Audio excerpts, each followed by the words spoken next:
محرم کے حوالے سے جتنے بھی سوالات ہیں نا، آج میں سب کو ایک ہی سوال میں نمٹا دیتا ہوں. تو میں جن لوگوں نے بھی محرم کے حوالے سے سوال بھیجے ہیں میں ان کے سوال پڑھ لیتا ہوں اور پھر سب کو ایک ہی جواب دے دیتا ہوں میں. تو پہلا سوال ہے جی، محرم میں کالے کپڑے پہننا. یہ محمود صاحب نے انڈیا سے پوچھا ہے کہ محرم کے مہینے میں بلیک کپڑے پہننا کیسا ہے. اچھا، ایک اور سوال محرم کے حوالے سے پوچھا ہے جی، محرم میں نکاح کرنا کیسا ہے. یہ سوال پوچھا ہے جی ظہور احمد نے کشمیر سے کہ اگر شادی محرم یا سفر کے مہینے میں کی جائے کیسا ہے. کچھ لوگ کہتے ہیں کہ ٹھیک نہیں ہے. اچھا بھائی آگے چلتے ہیں ہم. 10 محرم کو کون کون سے نبی کو نجات ملی. یہ سوال پوچھا ہے جی محمد نے. انہوں نے پوچھا ہے کہ جی کیا ان سب باتوں کی کوئی اصل ہے کہ آدم علیہ السلام کو آسمانوں سے 10 محرم کو اتارا گیا، حضرت نوح علیہ السلام کی کشتی اسی دن ٹھکانے لگی، حضرت ابراہیم علیہ السلام کو 10 محرم کو آگ میں ڈالا گیا، اس کی کیا حقیقت ہے. آگے ایک اور سوال پڑھ لیتے ہیں ہم. کیا قیامت محرم میں آئے گی؟ کیا قیامت 10 محرم کو قائم ہوگی؟ محمد فہد نواز ڈیرہ اسماعیل خان سے. اچھا جی آگے پوچھتے ہیں جی عاشورہ کے روزے کی فضیلت. یوم عاشورہ کے روزے کا کیا حکم ہے؟ محمد اقبال جموں کشمیر سے. اسی طرح عاشورہ کے دن کے حوالے سے ایک سوال پوچھا ہے جی 10 محرم کے ساتھ ایک دن کا روزہ ملانا، کیا صرف یوم عاشورہ کا روزہ رکھا جا سکتا ہے یا 10 محرم کے ساتھ 9 یا 11 کا روزہ ملانا بھی ضروری ہے؟ یہ سوال پوچھا ہے جی ساجد صاحب نے کراچی سے. عاشورہ میں قضا روزے کی نیت کرنا، کیا کسی کے قرض روزے رہتے ہوں اور وہ عاشورہ کے دن میں قضا روزے کی نیت بھی کر لے تو وہ قضا روزہ ہو جائے گا یا نہیں؟ یہ محمد اسماعیل نے راول پنڈی سے پوچھا ہے جی محرم کے دنوں میں روزے رکھنا، یعنی محرم کے عام دنوں میں روزے رکھنا. یہ سوال پوچھا ہے جی کیا محرم کے پہلے تمام 10 دنوں میں روزے رکھ سکتے ہیں؟ یہ صوبیہ ناز صاحبہ نے پوچھا ہے کرناٹک انڈیا سے. 10 محرم کو دسترخوان وسیع کرنا، یہ بڑا دلچسپ سوال ہے، اس میں میرا خیال ہے سب کو بہت زیادہ دلچسپی ہوگی. 10 محرم کے دن دسترخوان وسیع کرنے کی کیا فضیلت ہے جبکہ 10 محرم کو روزہ رکھا جاتا ہے؟ 10 دن میں کچھ کھاتے پیتے نہیں اور افطار کے وقت 11 محرم شروع ہو جاتی ہے، تو اس حدیث پر کس طرح عمل کیا جائے گا؟ عائشہ صاحبہ نے کراچی سے پوچھا ہے. اور ایک اور سوال ہے جی محرم میں حلیم بنانا کیسا ہے؟ کیا محرم میں شوقیہ حلیم بنانا اور کھانا جائز ہے؟ محمد زبیر. اور اسی سے ملتا جلتا ایک سوال ہے جی حلیم کا تلفظ کیسے کریں؟ سبحان اللہ، محرم میں لوگ حلیم بنائیں گے تو کچھ حلیم کو دلیم کہہ رہے ہوں گے، کچھ سلیم کہہ رہے ہوں گے، کچھ وسیم کہہ رہے ہوں گے. تو اس سے پھر سلیم اور وسیم کو تو غصہ آئے گا کہ یار ہمارا نام حلیم کو کیوں دے رہے ہو. تو یہ بھی سوال پوچھا ہے جی حلیم کو حلیم بولنا چاہیے یا دلیم بولنا چاہیے، اس بارے میں وضاحت فرما دیں. محمد طاہا. یہ سارے محرم اور محرم سے ملتے جلتے سوال تھے آج کے سیشن میں، تو میں نے کہا ایک ہی دفعہ میں سارے سوالات میں پڑھ لوں، پھر ایک ہی دفعہ میں ان سب کے جوابات ہو جائیں تو اچھا ہے. دیکھیں محرم کے بارے میں غلط فہمیاں بہت ساری ہیں. پہلے تو میں یہ عرض کروں محرم کی اسلام میں فضیلت کیا ہے اور کیوں ہے یہ فضیلت. رسول اللہ صلی اللہ علیہ وسلم نے فرمایا کہ محرم کو آپ صلی اللہ علیہ وسلم نے شہر اللہ قرار دیا ہے. صحیح حدیث ہے کہ آپ صلی اللہ علیہ وسلم نے فرمایا، صحیح مسلم کی حدیث ہے کہ رمضان کے روزوں کے بعد سب سے زیادہ جو روزے افضل ہیں وہ شہر اللہ المحرم، اللہ کے مہینے محرم کے ہیں، یعنی اللہ کی طرف اس محرم کی نسبت کی جا رہی ہے. تو یہ ایک بڑی فضیلت کی چیز ہے. اور قرآن میں جن 4 مہینوں کو محترم قرار دیا ہے، عرب ان مہینوں میں جنگ و جدال کو حرام سمجھا کرتے تھے کہ یار یہ ناجائز ہے، اس میں جنگ نہیں کرنی چاہیے، ان مہینوں کا احترام لازم ہے. ان میں 4 مہینوں میں محرم بھی ہے، محرم، رجب، ذی الحجہ، ذی قعدہ، ذی الحجہ، یہ 4 مہینے ہیں جو محترم ہیں. لیکن اس میں پھر رجب بھی داخل ہے اور ذی قعدہ بھی اور ذی الحجہ بھی، تو یہ بھی ہے. اور 10 محرم کے روزے کی بڑی فضیلت ہے. آپ صلی اللہ علیہ وسلم نے فرمایا 1 سال کے گناہوں کی معافی کا ذریعہ بنتا ہے. لیکن آپ نے فرمایا کہ یہودیوں کی مشابہت نہ کرو، کیونکہ یہودی 1 روزہ رکھتے ہیں تو ہم 9، 10 یا 10، 11 2 روزے ملائیں گے. تو یہ محرم کی فضیلت ہے. اور یہ کیوں ہے اس کی ہمیں وجہ معلوم نہیں ہے. جیسے کسی نے ابھی بھائی نے سوال پوچھا نا ایک کہ اس میں کوئی واقعات ہوئے تھے، تو پہلے میں بتا دوں 10 محرم میں جب نبی صلی اللہ علیہ وسلم نے محرم کے مہینے کی یہ فضیلت بیان کی تو اس کو کسی واقعے کی بیس پہ بیان نہیں کی ہے. اس بارے میں جتنے واقعات ہمارے پاس منقول ہیں کہ آدم علیہ السلام جنت سے زمین پہ آئے تھے، یا قیامت آئے گی اس دن، یا یہ کہ اور پتہ نہیں کیا کیا ابراہیم علیہ السلام کو آگ میں ڈالا گیا، یہ سب من گھڑت ہیں، اس کی کوئی حقیقت نہیں ہے، موضوع روایتیں ہیں۔ البتہ اس دن موسیٰ علیہ السلام اور بنی اسرائیل کو فرعون سے نجات ملی تھی، اس بارے میں روایت سندن بہتر ہے، یعنی اس کو مستند روایت کہا جا سکتا ہے۔ تو وہ یہ کہا جا سکتا ہے کہ 10 محرم کو موسیٰ علیہ السلام اور بنی اسرائیل کو اللہ نے فرعون سے نجات دی تھی، اسی بیس پہ یہودی روزہ رکھا کرتے تھے اس دن۔ تو یہ روایت کے علاوہ باقی جتنے بھی واقعات ہیں سب من گھڑت ہیں۔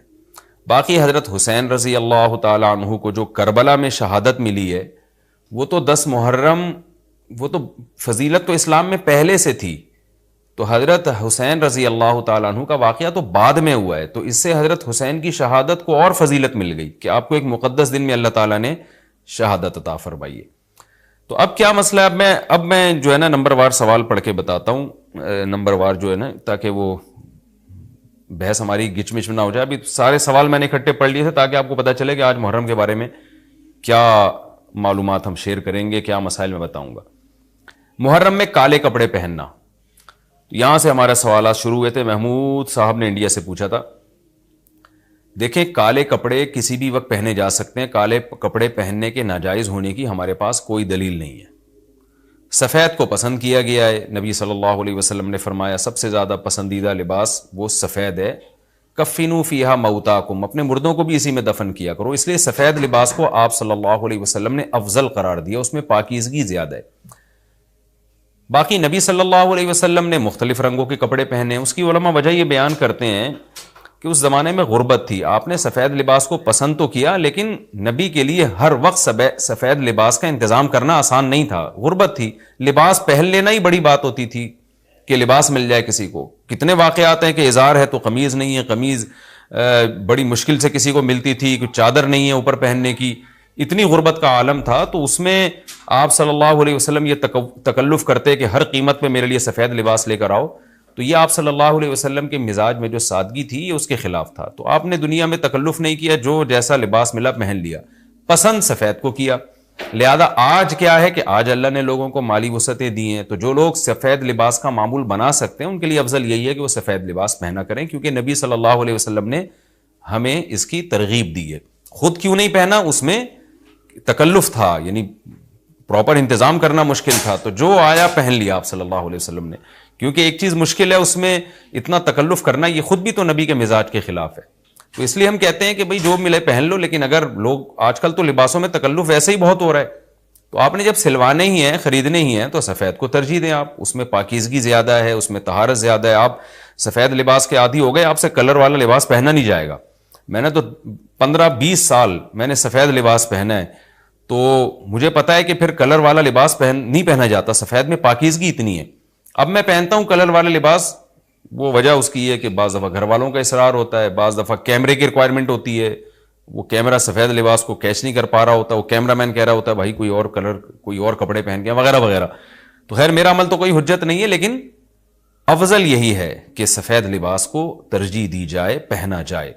اور علماء صلحاء اکثر عموماً ہم نے دیکھا ہے کہ سفید لباسی کو ترجیح دیتے ہیں، کلر والا بھی جائز ہے لیکن بہتر یہی۔ تو محرم میں بھی سفید ہی ہے، سفر میں بھی سفید ہی ہے، ربیع الاول میں بھی سفید ہے، تو محرم میں سفید کے بالکل الٹ کر لینا، کالا پہن لینا، یہ تو بالکل سفید کے اپوزٹ ہو گیا نا۔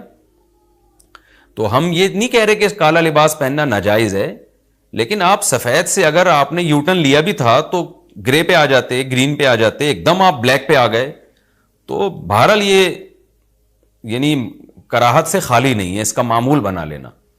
تو ناجائز میں نہیں کہہ رہا، تھوڑا سا ناپسندیدہ ہے کہ آپ سنت پر عمل نہیں کر رہے تو سنت کے بالکل اگینسٹ تو نہ جائیں نا آپ، یعنی بالکل ہی کالا پہن لیں تو بالکل اس کے اپوزٹ ہے۔ جائز ہے کالا پہننا بھی، لیکن بہتر بہرحال نہیں ہے۔ اور محرم میں کالا پہننا تو ہماری رائے میں بالکل ناجائز ہے، کیونکہ یہ شیعہ حضرات کی اپنی ایک رائے ہے، ان کی اپنی ایک دلیل ہے، ان کا اپنا ایک کانسیپٹ ہے، وہ یہ ہے کہ محرم میں حضرت حسین شہید ہوئے تھے تو ایک بڑے غم کی بات تھی، تو ہم غم منانے کے لیے کالا کپڑا پہنتے ہیں۔ تو ان کا مسلک ہے، وہ جیسے مسلک پہ اپنے عمل کرنا چاہیں وہ اللہ کے سامنے جواب دہ ہوں گے، ہم کسی کے مسلک پہ طنز نہیں کر رہے، ہم کوئی فرقہ واریت اور تشدد کی بات کرنا مناسب نہیں ہے، ملکی حالات اس کے متحمل نہیں ہیں، لیکن میں اہل سنت والجماعت حضرات سے کہتا ہوں کہ آپ یہ فیصلہ کریں بھائی، آپ یا تو پورے شیعہ ہو جائیں یا پورے سنی ہو جائیں۔ تو اگر آپ اہل سنت والجماعت کو فالو کرتے ہیں، اور اہل سنت والجماعت کے ہاں جو قرآن اور حدیث اور صحابہ یہ حجت ہے، تو ہمیں تو قرآن و حدیث میں کہیں بھی نہیں ملتا کہ غم میں تم کالے کپڑے پہنو یا غموں کو مناؤ۔ قرآن میں کیا ہے؟ الذین اذا اصابتہم مصیبۃ قالوا انا للہ وانا الیہ راجعون۔ اہل ایمان کو جب کوئی مصیبت پہنچتی ہے تو وہ کہتے ہیں ہم اللہ ہی کے لیے ہیں اور ہم نے اللہ ہی کی طرف لوٹ کر جانا ہے، وہ صبر کرتے ہیں۔ حضرت حسین رضی اللہ تعالیٰ عنہ کی شہادت یہ بہت بڑا غم ہے، بہت بڑا غم ہے، لیکن اس غم کو ہر سال منانا، اس کے لیے شرعی دلیل کی ضرورت ہے۔ اہل بیت کی تعلیمات کو فالو کیا جائے گا، آپ کسی کی محبت میں اس کی تعلیمات کو نہیں توڑ سکتے۔ اہل بیت کی بھی یہی تعلیمات ہیں کہ صبر سے کام لینا چاہیے ہمیں، اور غم منانا بھی اگر کسی کا ہو نا، جیسے آپ کے والد کا انتقال ہو گیا، تو اس میں بھی شریعت آپ کو اجازت نہیں دیتی کہ آپ کالے کپڑے پہنے غم منانے کے لیے، بلکہ اس میں بھی شریعت کیا کہتی ہے کہ غم پہ صبر کریں، جو آنسو آپ روک سکتے ہیں اس کو بہائیں نہیں، اور صبر کریں، تو غیر یعنی اختیاری طور پر جو آپ کو رونا آ رہا ہے وہ معاف ہے۔ تو جب غم پہنچا ہو اس وقت شریعت آپ کو غم کے طور پہ کالے کپڑے پہننے کی اجازت نہیں دے رہی، تو جب غم 1400 سال پرانا ہو اور ہر سال اس تاریخ پہ آپ کو منانے کی شریعت کیسے اجازت دے رہی ہے؟ یہ تو ایک طرح کی برسی ہو گئی نا۔ نبی صلی اللہ علیہ وسلم کے وفات سے بڑا غم کو اس امت کو ہوگا؟ ربیع الاول میں آپ صلی اللہ علیہ وسلم کی وفات ہوئی، لیکن ربیع الاول ہر سال آتا تھا، صحابہ، تابعین، تبع تابعین، خود اہل بیت کیا اس ربیع الاول میں کوئی غم مناتے تھے؟ بالکل بھی نہیں۔ اس مہینے میں شادیاں بھی کرتے تھے، جو خوشی کی بات ہوتی تھی اس پہ خوشی بھی مناتے تھے۔ تو ہمیں نہیں ملتا کہ صحابہ، تابعین یا خود اہل بیت نے، یا سیدنا حسن اور حسین رضی اللہ عنہما یا سیدنا علی ابن ابی طالب رضی اللہ عنہ کی یہ تعلیمات ہو کہ غم کو ہمیں منانا ہے کالے کپڑے پہن کے یا کسی بھی طریقے سے، کسی بھی طریقے سے اسلام میں غم منانے کی آپ کو اجازت نہیں ہے۔ بعض لوگ یہ دلیل دیتے ہیں کہ حضرت حسین رضی اللہ تعالیٰ عنہ کا غم تو نبی نے بھی منایا ہے، اور نبی صلی اللہ علیہ وسلم نے جب یہ بتایا کہ امت میرے نواسے کو شہید کرے گی تو آپ رونے لگے۔ دیکھیں جب نبی کو اطلاع ملی تھی تو آپ غمزدہ ہوئے، تو آپ کا رونا بالکل بجا تھا۔ تو کسی کو یہ اطلاع ملے کہ فلاں جگہ یہ واقعہ ہو گیا ہے، اس پہ اس کو غم ہوا ہو اور وہ رو لیتا ہے، تو اس میں کوئی حرج نہیں، یہ تو نیچرل ہے۔ لیکن کیا نبی صلی اللہ علیہ وسلم ہر سال، یعنی جس دن آپ کو وحی کے ذریعے پتا چلا کہ سیدنا حسین ابن علی رضی اللہ تعالیٰ عنہ پہ ظلم ہوگا، تو کیا ہر سال اس تاریخ کو آپ صلی اللہ علیہ وسلم رویا کرتے تھے؟ بالکل بھی ایسا نہیں ہے۔ تو غم کی اطلاع جس وقت ملی ہو اس وقت رونا آ جانا یہ نیچرل ہے، لیکن ہر سال پراپر اس رونے کو پراپر طریقے سے منانا یا کالے کپڑے پہن کے اس کو منانا، یہ تو بالکل اسلام میں ناجائز ہے۔ ہمارے پاس اس کے جائز ہونے کی کوئی دلیل نہیں ہے۔ تو شیعہ حضرات جو کر رہے ہیں آپ ان کو کرنے دیں، ان کو جا کے نہ چھیڑیں، آپ ان کو طنز نہ کریں، وہ ان کی جو رائے ہے وہ اس پر عمل کریں۔ اسلام میں فرقے تو ہیں ہمیشہ سے، ہم نے تو یہ دیکھنا ہے کہ کون سا صحیح ہے، ہم نے تو اس کو فالو کرنا ہے۔ تو جو ہمیں صحیح لگے گا ہم اس کو فالو کریں گے، باقی ہم کسی کے نفرتیں پھیلانے کے بہرحال ہم قائل نہیں ہیں۔ تو جو وہ کر رہے ہیں آپ ان کو کرنے دیں، لیکن آپ یہ کام ہرگز نہ کریں، کیونکہ ہمارے لیے جو حجت ہے وہ قرآن، حدیث اور اہل بیت اور صحابہ کرام، تو ان کی جو تعلیمات ہیں ہم نے اس کو فالو کرنا ہے۔ ان کی تعلیمات میں کہیں بھی نہیں ہے، کوئی مستند روایت نہیں ہے کہ غم منانے کے لیے کسی نے کالے کپڑے پہنے ہو۔ غم منانا ہی جائز نہیں ہے، تو اس کے لیے کالے کپڑے یا کوئی اور کلر پہننا کہاں سے جائز ہو جائے گا؟ تو اس لیے محرم میں نارملی تو کوئی بھی وقت میں آپ کالے کپڑے پہن سکتے ہیں، لیکن محرم میں جب آپ پہنیں گے تو اس میں ایک تائید ہوتی ہے کہ گویا آپ بھی اس بدعت میں ان کی تائید کر رہے ہیں۔ اور رسول اللہ صلی اللہ علیہ وسلم نے فرمایا من تشبہ بقوم فہو منہم، جو کسی قوم کی مشابہت اختیار کرتا ہے وہ انہی میں سے ہے۔ تو اگر آپ چاہتے ہیں کہ آپ کا شمار قیامت میں اہل سنت والجماعت میں نہ ہو، آپ کو شیعہ مسلک ٹھیک لگتا ہے، تو پھر پراپر آپ شیعہ مسلک پراپر پورے طور پر اختیار کریں۔ آپ آدھا تیتر آدھا بٹیر چلنا تو ٹھیک نہیں ہے نا۔ اور اگر آپ چاہتے ہیں قیامت میں آپ کا شمار اہل سنت والجماعت میں ہو، تو پھر مکمل اہل سنت والجماعت کو فالو کریں آپ، تو ان کو جو ہے اپنے حال پہ چھوڑ دیں۔ میں پھر بتا دوں، میں لڑائی جھگڑوں کا قائل نہیں ہوں۔ شیعہ حضرات آتے ہیں یہاں پہ، بیٹھتے ہیں، گپ شپ لگاتے ہیں، چائے پانی بھی چلتا ہے، میرے دوستوں میں بھی ہیں بعض شیعہ حضرات، سلام دعا ہے ان سے، لیکن مذہب پہ بحث نہیں ہوتی۔ لکم دینکم ولی دین. ہم اس سے کہتے ہیں ٹھیک ہے بھائی آپ اپنے رائے پر عمل کریں, بحث مباحثہ نہ کریں. ہاں جو سیکھنے کے لیے ہم سے آنا چاہے محبت سے اس کو سمجھائیں گے, جو نہیں آ رہا سیکھنے کے لیے تو پھر ہم اس سے بحث نہیں کرتے. تو لڑائی جھگڑے نہ کریں, لیکن سنی حضرات کو, اہل سنت والجماعت کو, بل جماعت کا مطلب کیا ہے, ہم حدیث کو بھی مانتے ہیں, بل جماعت صحابہ کو بھی مانتے ہیں. تو صحابہ میں اہل بیت بھی داخل ہیں, اہل بیت کے علاوہ بھی صحابہ ہیں. تو کسی کی بھی, ہماری رائے تو یہی ہے کہ کسی کی بھی تعلیمات نہیں, ہمیں تو احادیث میں کچھ بھی نہیں ملتا. تو اللہ کا واسطہ آپ ایک رائے پر عمل کریں. اس لیے محرم میں آپ ان چیزوں کو فوکس نہ کریں. کالے کپڑے پہننا, غم منانا, یہ اسلام کی تعلیمات بالکل بھی نہیں ہے. تو یہ تو میں نے سوال کا جواب دیا کہ محرم میں اسپیسیفک کالے کپڑے اگر آپ پہنیں گے تو یہ ایک بدعت کی تائید ہوگی. تو نبی صلی اللہ علیہ وسلم نے تائید سے منع کیا ہے. اسی میں ایک سوال ہے جی, محرم میں نکاح کرنا کیسا ہے؟ یہ سوال بھی ظہور احمد نے کشمیر سے پوچھا ہے. محرم میں نکاح کرنا بھی جائز ہے, بلکہ ہمارے مسلک کے مطابق باعث برکت ہے, کیونکہ محرم کو اللہ کے نبی نے محترم قرار دیا ہے, جو قابل احترام مہینہ ہے, تو مقدس ہے. تو مقدس مہینے میں عبادت کا ثواب بھی زیادہ ہوتا ہے, اور نکاح بھی شریعت میں عبادت ہے. نکاح کیسے عبادت ہے؟ شریعت نے نکاح میں عبادت کا رنگ ڈال دیا ہے. دیکھیں آپ کہ نکاح ایک معاملہ ہے, لیکن اس سے پہلے خطبہ بھی ہوتا ہے. خطبہ جمعے کی نماز سے پہلے ہوتا ہے, خطبہ عید کی نماز سے پہلے ہوتا ہے, خطبہ استسقاء کی نماز سے پہلے ہوتا ہے, خطبہ حج میں ہوتا ہے. یہ ساری عبادتیں ہیں نا جس میں خطبہ ہے. لیکن اسلام نے کیا کہا؟ نکاح سے پہلے بھی خطبہ ہوگا. اس کا مطلب اسلام نکاح کو عبادت قرار دے رہا ہے, نکاح میں عبادت کا رنگ بھر رہا ہے. تو عبادتیں تو مقدس مہینے میں زیادہ ثواب ہوتا ہے ان میں. تبھی آپ دیکھیں نبی صلی اللہ علیہ وسلم نے فرمایا رمضان کے بعد سب سے زیادہ روزوں کا ثواب محرم میں ملتا ہے. کیوں؟ مقدس ہے نا, تو عبادت کا ثواب بڑھ گیا اس میں. تو اس حدیث سے صاف ہمیں پتہ چلتا ہے کہ اگر کوئی محرم میں اس نیت سے نکاح کرتا ہے کہ مقدس مہینہ ہے, تو اس میں عبادت کا ثواب بڑھ جائے گا, اور اس میں انشاءاللہ اللہ سے امید کی جا سکتی ہے کہ خیر و برکت زیادہ ہوگی. تو اس کو منحوس سمجھنا جائز نہیں ہے. اگر آپ کہتے ہیں اس مہینے میں چونکہ حضرت حسین رضی اللہ تعالیٰ عنہ کی شہادت ہوئی ہے اس لیے منحوس ہے, تو یہ غلط ہے. ایک تو ہماری نظر میں شہادت ایک بہت مقدس مقام ہے, اس کی وجہ سے کوئی مہینہ منحوس نہیں ہو سکتا. مقدس تو ہو سکتا ہے, منحوس نہیں ہو سکتا. دوسری بات یہ کہ یکم محرم سے لے کے 29 یا 30 ذی الحجہ تک اسلامی تاریخ میں کوئی ایسا دن نہیں ہے جس میں کسی مقدس شخصیت کی شہادت نہ ہوئی ہو یا کسی پہ ظلم نہ ہوا ہو. اگر آپ تاریخ کے اوراق اٹھا کے دیکھیں, ہر مہینے ہر تاریخ کو کوئی نہ کوئی اسلام میں اچھا واقعہ بھی ہوا ہے اور برا واقعہ بھی ہوا ہے. حضرت عثمان رضی اللہ تعالیٰ عنہ کی شہادت ہوئی باغیوں کے ہاتھوں, خود نبی صلی اللہ علیہ وسلم کی وفات ہوئی ربیع الاول میں, اور بھری ہوئی ہے نا اسلامی تاریخ. حضرت علی رضی اللہ تعالیٰ عنہ کی شہادت ہوئی. تو ان تمام شہادتوں کے آپ ایام نکالیں, ان کے مہینے نکالیں, کوئی مہینہ نہیں بچے گا. تو اس بیس پہ اگر آپ کہتے ہیں کہ اس مہینے میں نکاح پسندیدہ نہیں ہے, پھر تو پہلی تاریخ سے لے کے سال کی آخری تاریخ تک کوئی تاریخ بھی ایسی نہیں ہے کہ جس میں انسان نکاح نہ کرے. اس کا مطلب پھر آپ کنوارے چھڑے چھاٹی گھومتے رہیں, اور مسلمانوں کی پھر گروتھ ریشو تو میرا خیال ختم ہو جائے گا, مر جائیں, کہاں پیدا ہوں گے لوگ. اور اگر آپ کہتے ہیں کہ نہیں جی کسی شخصیت کے کسی دن میں انتقال کر جانے سے یا شہید ہو جانے سے یا اس پہ ظلم ہونے سے وہ دن منحوس نہیں بنتا, تو پھر 10 محرم بھی منحوس نہیں ہے. 10 محرم میں بھی آپ نکاح کر سکتے ہیں, اور محرم کے بقیہ تاریخوں میں بھی آپ نکاح کر سکتے ہیں. اور روایات میں ہمیں ملتا ہے کہ بعض بڑے بڑے حضرات تھے جن کے محرم کے مہینے میں نکاح ہوئے. میں اس بحث میں نہیں جاؤں گا, پھر اس میں تاریخی روایات ہیں, کوئی کہتا ہے فلاں تاریخ تھی, کوئی کہتا ہے, پھر لوگ اس پہ ایک غیر ضروری بحث میں چلے جاتے ہیں. لیکن ہمیں ایسے واقعات ملتے ہیں. تو اس لیے اس بارے میں, اور پھر شریعت میں جلد نکاح کی ترغیب ہے. نکاح کو ڈیلے کرنا یہ شریعت میں پسندیدہ کام نہیں ہے. اس بیس پہ تو ڈیلے کیا جا سکتا ہے نکاح کہ آپ کو رشتہ سمجھ میں نہیں آ رہا, مشورے کر رہے ہیں, لیکن جب ایک دفعہ رشتہ سمجھ میں آ جائے تو اسلام کا حکم یہ کہ اس میں جلدی کی جائے.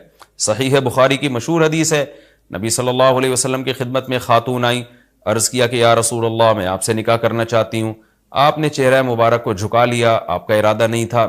ایک اور صحابی کھڑے ہوئے, عرض کیا یا رسول اللہ آپ میرا ان سے نکاح کر دیں.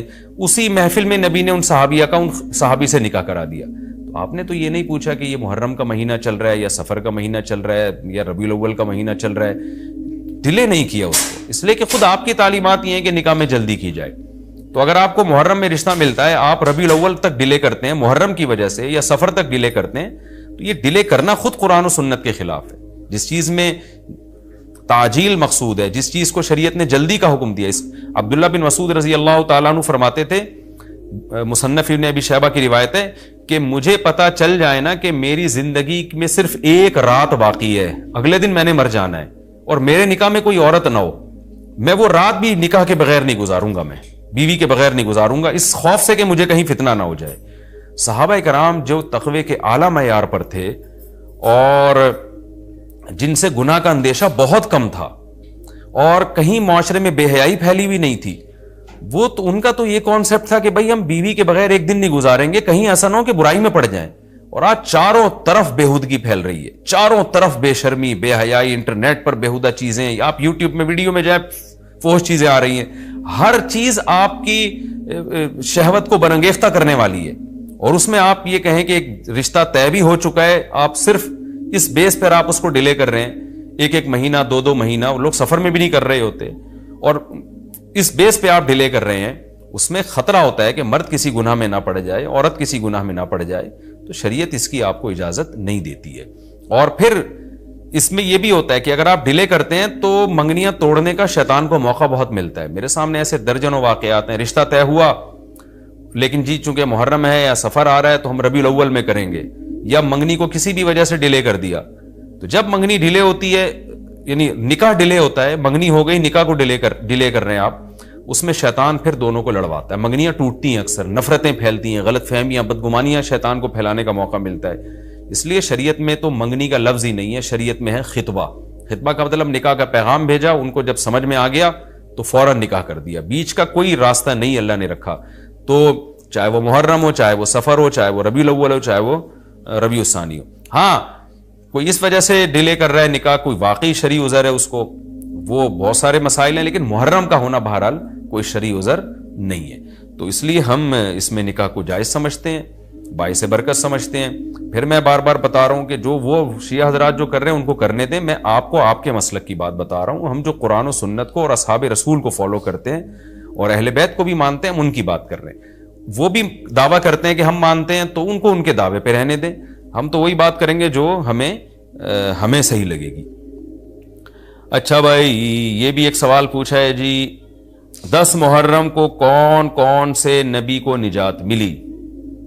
یہ بھی سوال میں نے دہرایا تھا، ام محمد نے پوچھا ہے.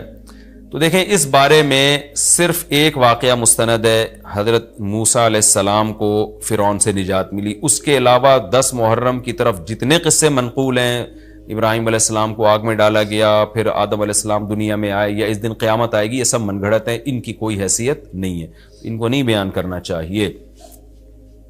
یہ بھی سوال ہو گیا قیامت کیا محرم میں آئے گی؟ ایسا نہیں ہے، ہمیں نہیں پتا محرم میں آئے گی یا سفر میں آئے گی. سورہ طٰہٰ میں اللہ نے صاف طور پہ بتا دیا کہ اکاد اخفیہا لتجزا کل نفس بما تسعی، میں قیامت کے دن کو چھپا دوں گا.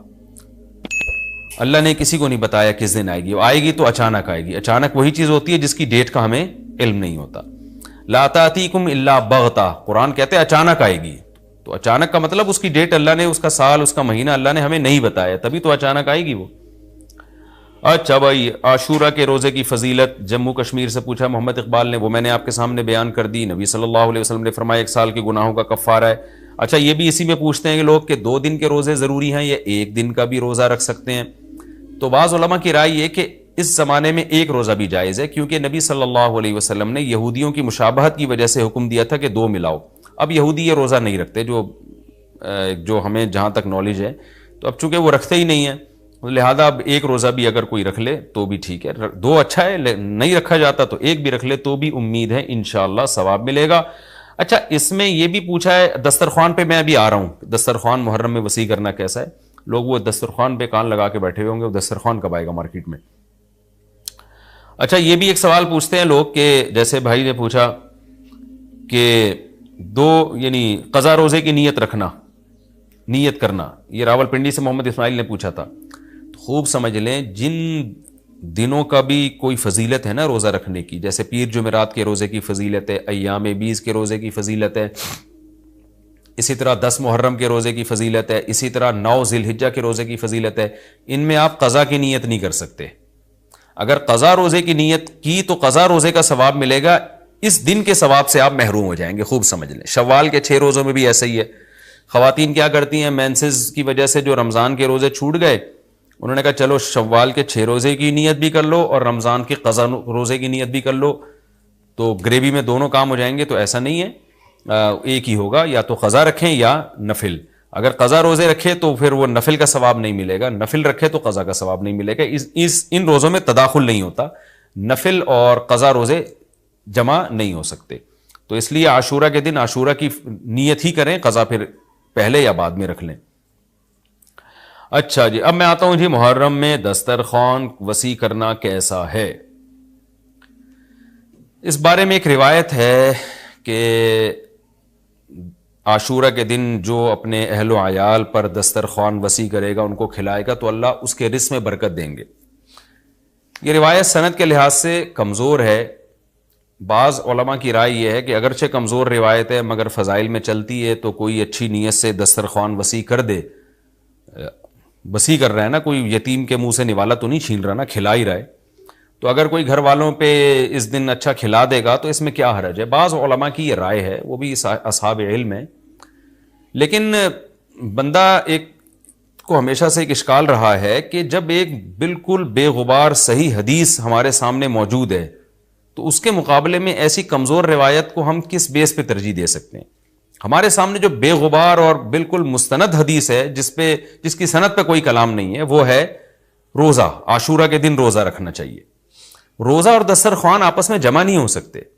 یعنی عاشورہ کے دن جب آپ دسترخوان وسیع کریں گے تو روزہ کیسے رکھیں گے. تو بعض لوگوں نے یہ تعویل کی ہے کہ افطاری میں کر لیں آپ. تو افطاری میں تو 10 تاریخ نہیں رہے گی نا, 11 شروع ہو جائے گی, وہ تو 11 محرم ہو جائے گی. بعض لوگوں نے یہ کہا کہ جی 9 محرم کو جب سورج غروب ہو تو عاشورہ کی رات کو دسترخوان وسیع کر لیں. تو حدیث کے ظاہر سے تو عاشورہ کا دن معلوم ہوتا ہے کہ جب عاشورہ والا دن شروع ہو چکا ہو, یعنی صبح صادق کے بعد.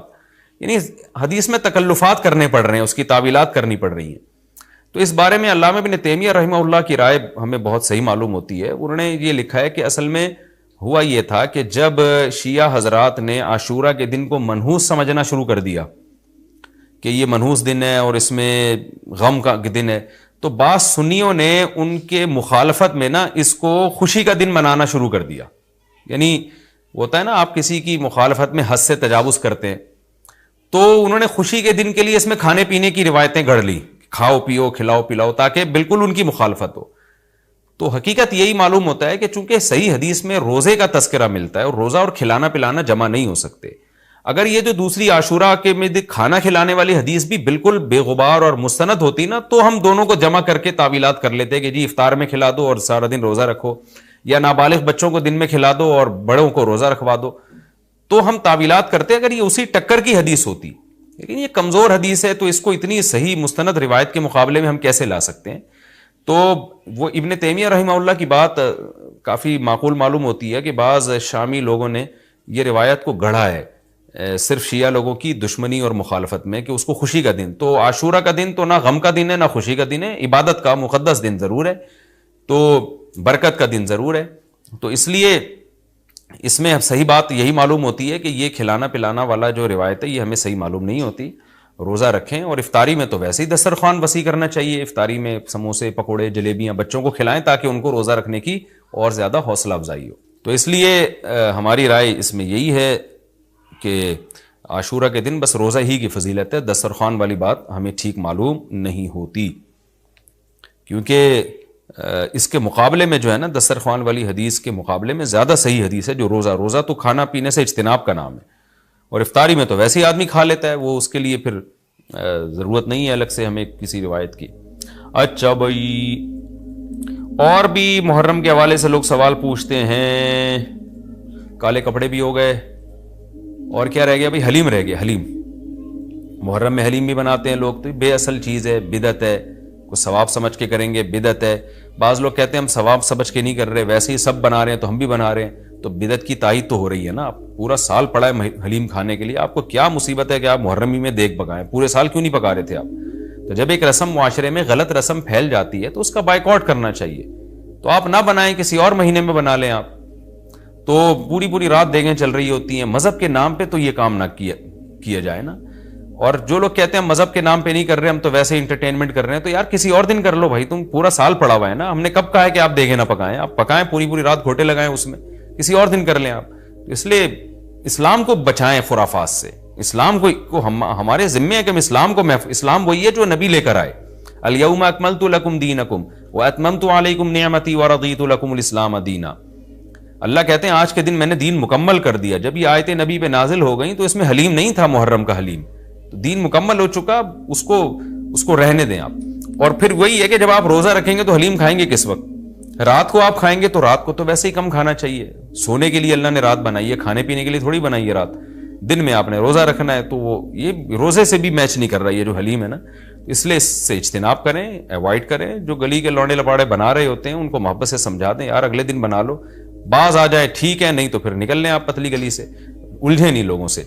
تو یہ محرم کے حوالے سے کچھ باتیں تھیں. بھائی نبیل بھائی کوئی بات رہ تو نہیں گئی ہے آپ کے ذہن میں ہو تو بتا دیں, تاکہ یہ تو لوگوں نے جو سوال پوچھے تھے اس کے جواب تو میں نے دے دیا, آپ کے ذہن میں بھی کوئی سوال ہو تاکہ ٹاپک کمپلیٹ ہو جائے.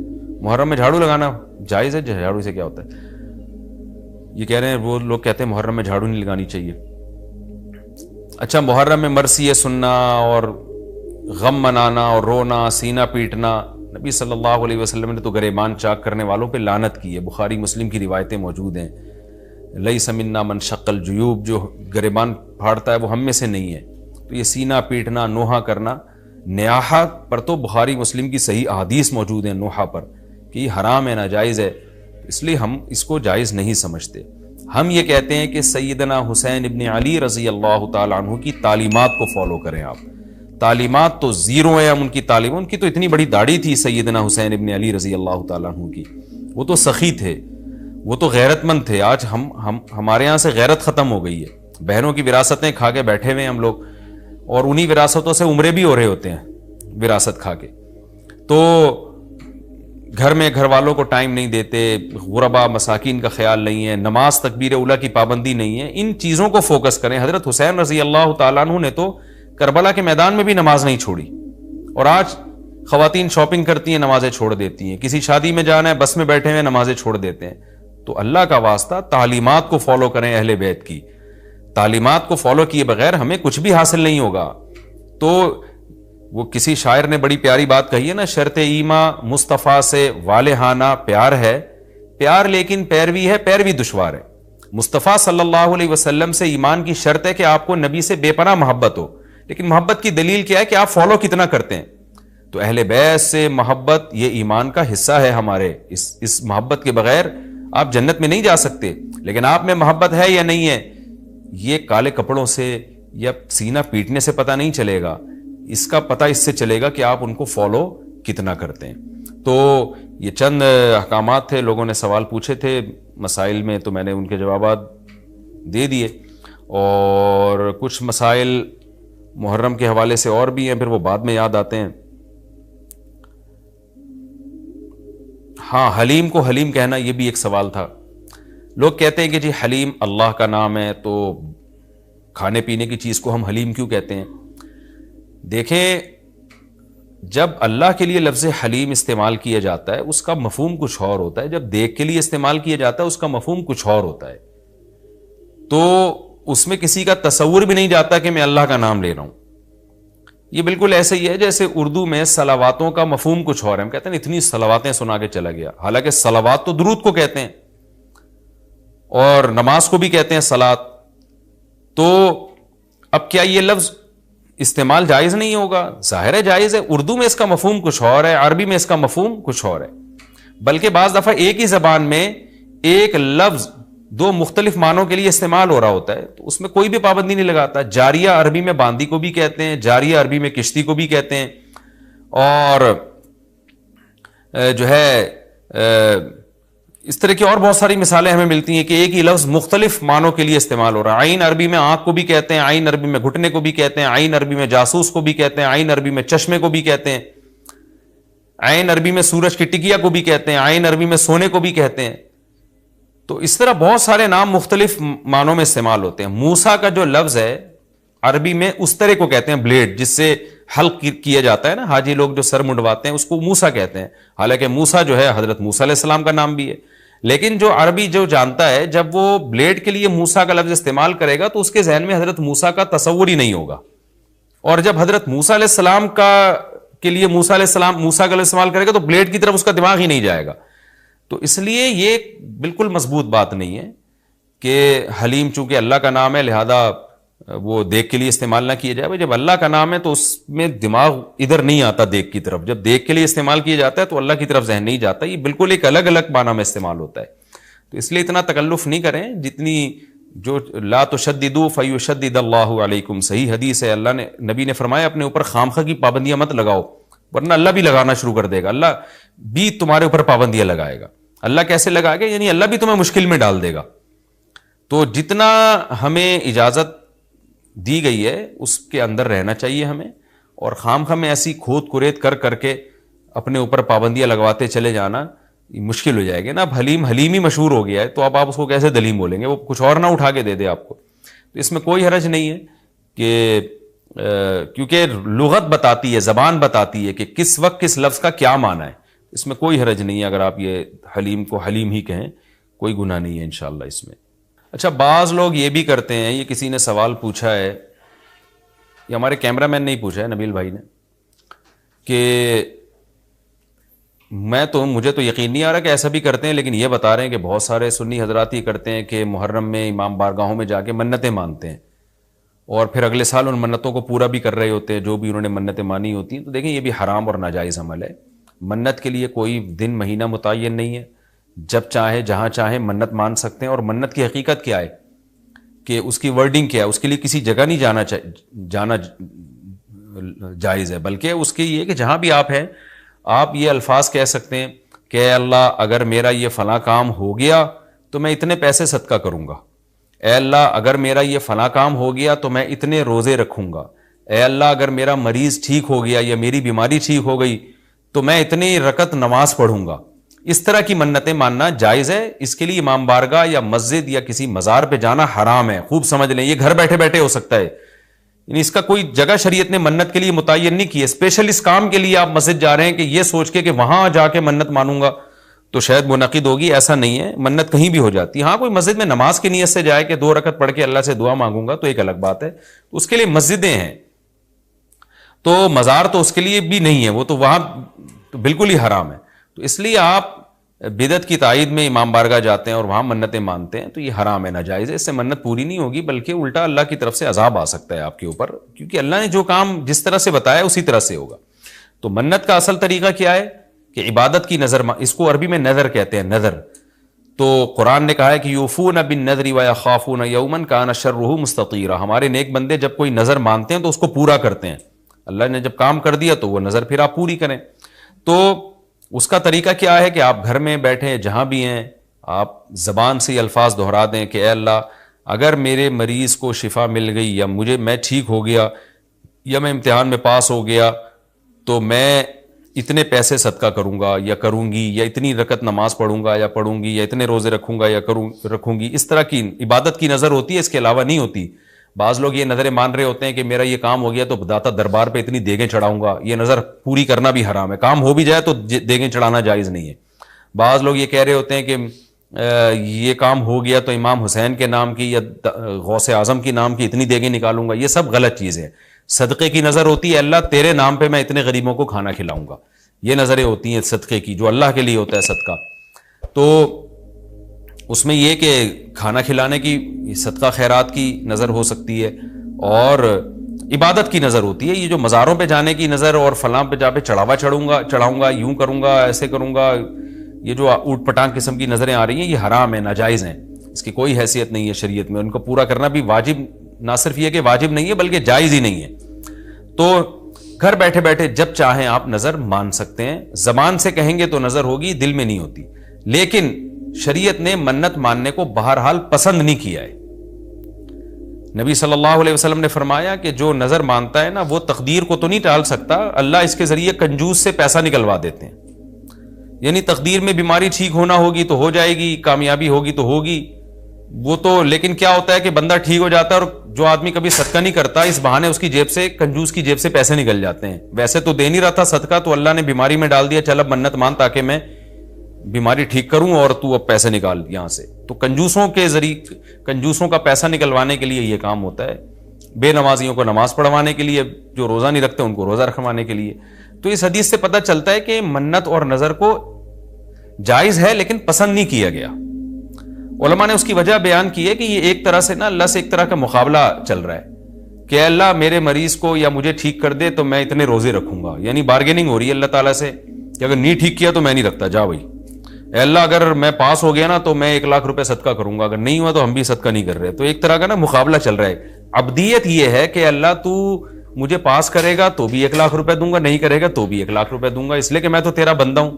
لیکن تو مجھے ویسے ہی پاس کر دے امتحان میں, چاہے میں 1,00,000 دوں یا نہیں دوں, میں تو تیرا بندہ ہوں, میں تو فقیر ہوں. فقیر بارگیننگ تھوڑی کرتا ہے.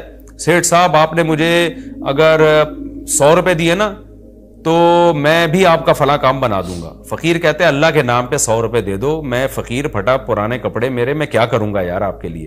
تو اللہ سے بھی بھکاریوں کی طرح مانگنا یہ اللہ کو زیادہ پسند ہے. منت ماننا بھی جائز ہے لیکن پسندیدہ کام نہیں ہے. ہاں جس طرح سے امام بارگاہوں میں یا مزاروں میں جا کے منتیں مانی جا رہی ہیں وہ بالکل حرام ہے, بالکل ناجائز ہے. اور اس کے لیے محرم کا دن متعین کرنا یہ سمجھ کے کہ اس میں منت زیادہ پوری ہوگی, یہ بھی حرام ہے, ناجائز ہے اور بدعت کی تائید ہے. اس سے آپ سب لوگ اجتناب کریں, اس سے گناہ ملتا ہے.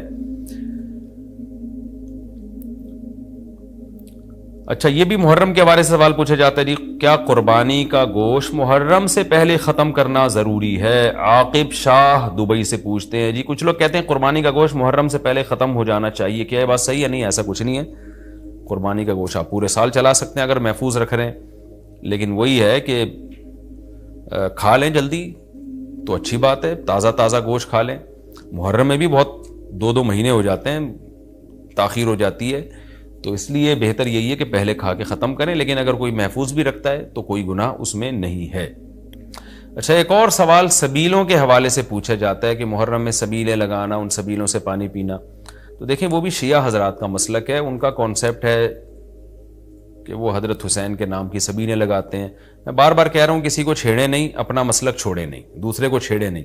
یہ میں اہل سنت والجماعت کے لیے مسائل ریکارڈ کروا رہا ہوں کہ ہمارے لیے کسی بھی چیز کے جائز اور ثواب ہونے کے لیے دلیل کی ضرورت ہے.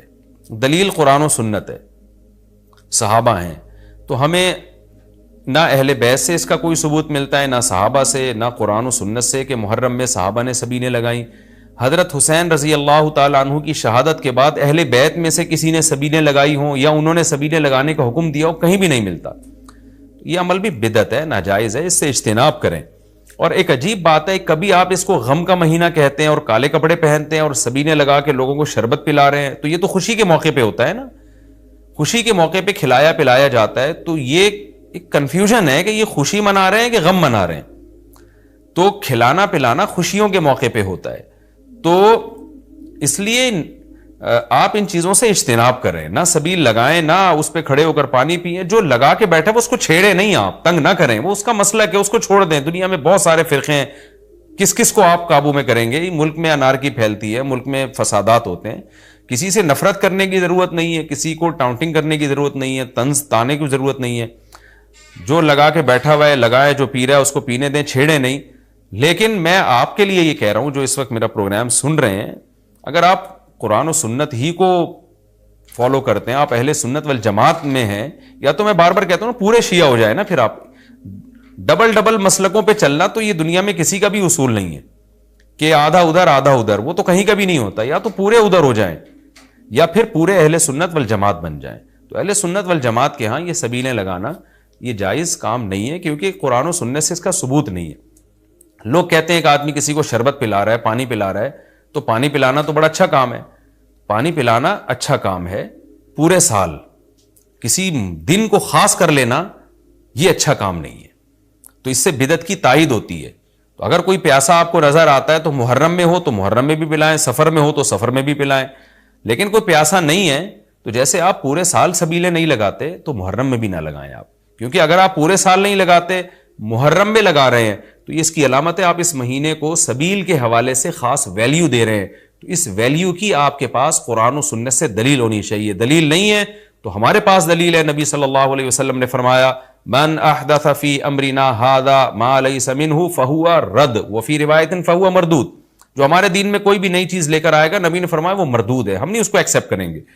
تو اس لیے بھائی ہم تو اس حدیث کو فالو کرتے ہیں. تو کائنڈلی آپ حضرات سے گزارش ہے, ہاں کوئی پورے سال سبیل لگا کے بیٹھا ہو تو وہ محرم میں بھی لگا لے. کیوں؟ وہ اس لیے کہ وہ محرم کو الگ سے فضیلت نہیں دے رہا سبیل کے حوالے سے, بلکہ وہ کہہ رہا ہے بھائی میں تو پورے سال لوگوں کو پانی پلاتا ہوں تو محرم میں بھی پلا رہا ہوں, میں تو پورے سال شربت پلاتا ہوں تو محرم میں بھی پلا رہا ہوں.